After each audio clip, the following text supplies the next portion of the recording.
to my colleague, the Pride of Minnesota, Representative Ilhan Omar.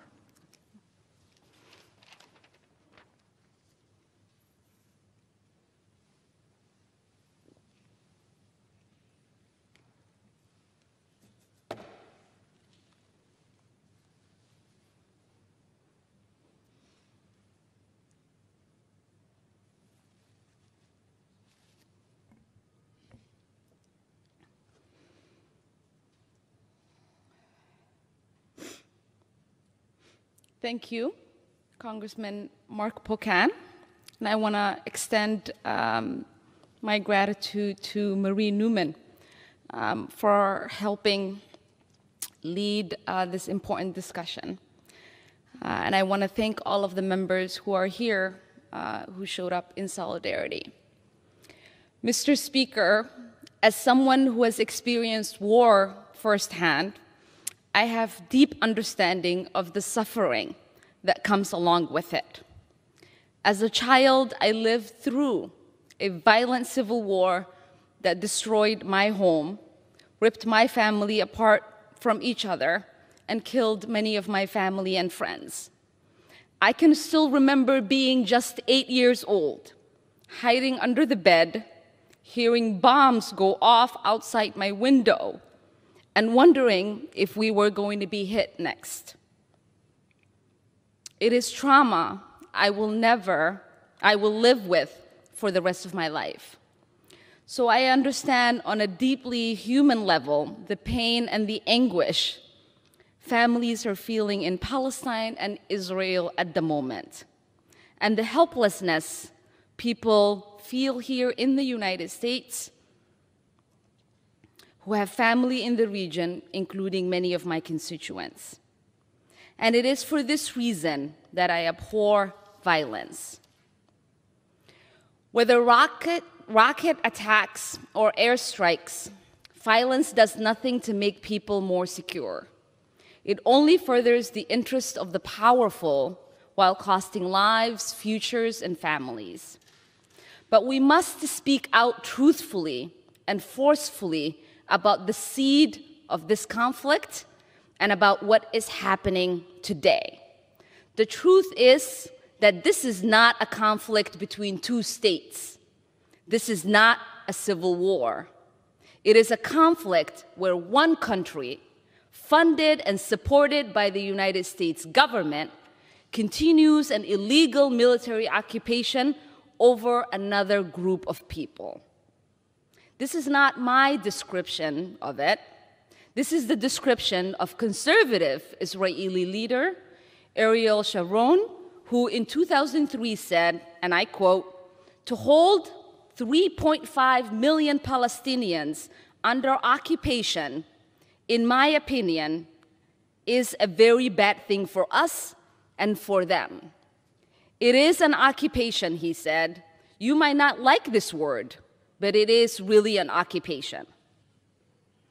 To understand what is taking place at this moment, we must understand how it began.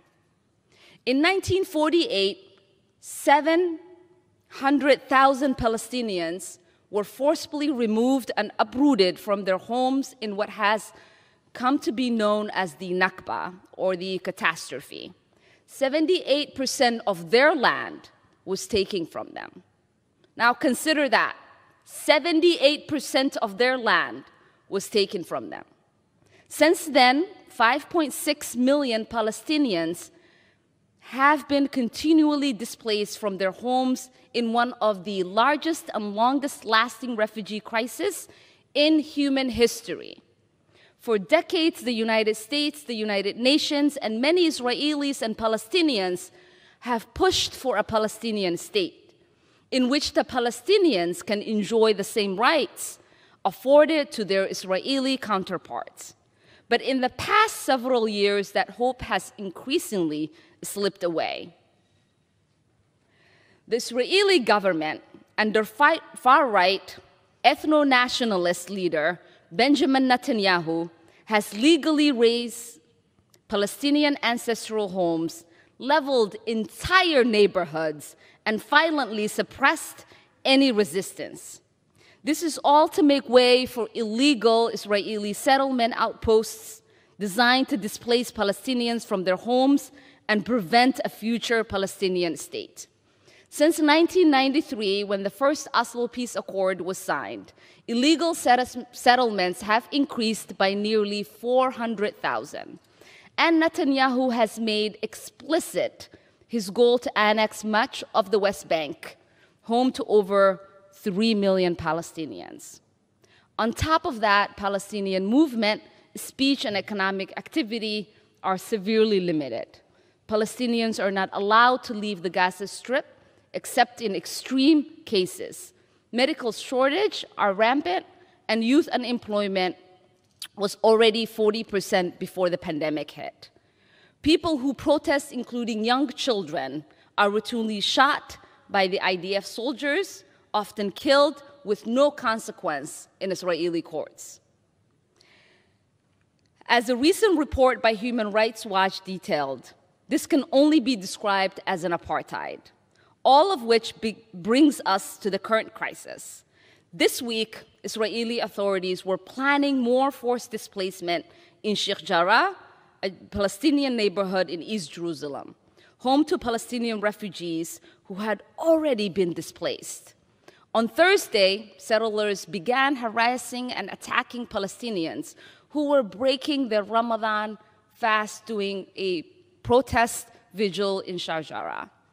The deputy mayor of Jerusalem joined to mock Palestinians, saying to one protester, and I quote, "Did they take the bullet out of your ass? It is a pity it didn't go here," pointing to his head. Then, on the last Friday of the holy month of Ramadan, Israeli military forces stormed Al-Aqsa Mosque, one of the holiest sites in Islam, firing stun grenades, tear gas, and rubber bullets. Over 300 people were injured, 200 of them were hospitalized. What happened next is well known. Hamas fired rockets into Israel, which has taken the lives of 6 Israelis. And the Israeli military launched airstrikes into Gaza, targeting civilian buildings, which have already killed 69 people, including 16 children. Let me be clear. Every single death in this conflict is a tragedy. Every rocket and bomb that targets civilians is a war crime. I feel the pain of every child who's forced to hide under their beds because they fear for their life, and every parent who deals with that anguish.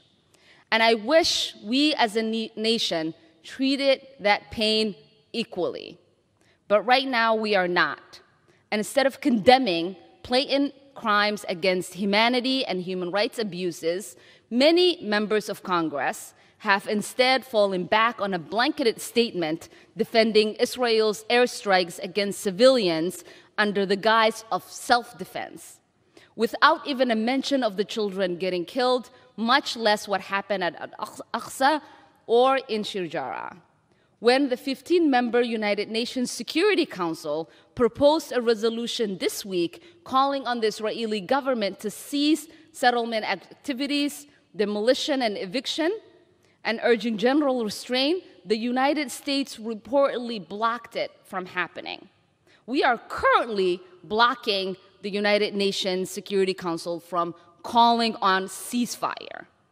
And to this day, we as members of Congress have not had yet a hearing or a briefing on this conflict, or gotten answers on whether our weaponry or money is being used to commit human rights abuses.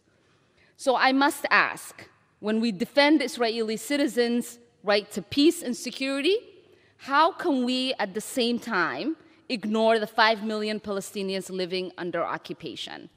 When we say that Israel has the right to self-defense, how can we ignore the home demolitions, settlement violence, and forced annexation of Palestinian land that is happening? And how can we say they themselves do not have the right to defend themselves? How can we pay lip service to a Palestinian state yet do absolutely nothing to make that state a reality while the Israeli government we fund tries to make it impossible. I will end with this. Today is Eid, the final day of Ramadan, one of the joyous days in the Muslim calendar. And while I would rather be spending it with my family, I know there are families who are mourning the death of their children because of this. And I owe it to them to speak out on their behalf. So I am here today to stand for our common humanity, to say that every child deserves a life free of violence and oppression. Every child deserves advocates for their humanity, for their safety, and for their security. And it should not be controversial to say the same for Palestinian children. Eid Mubarak. Thank you, and I yield back.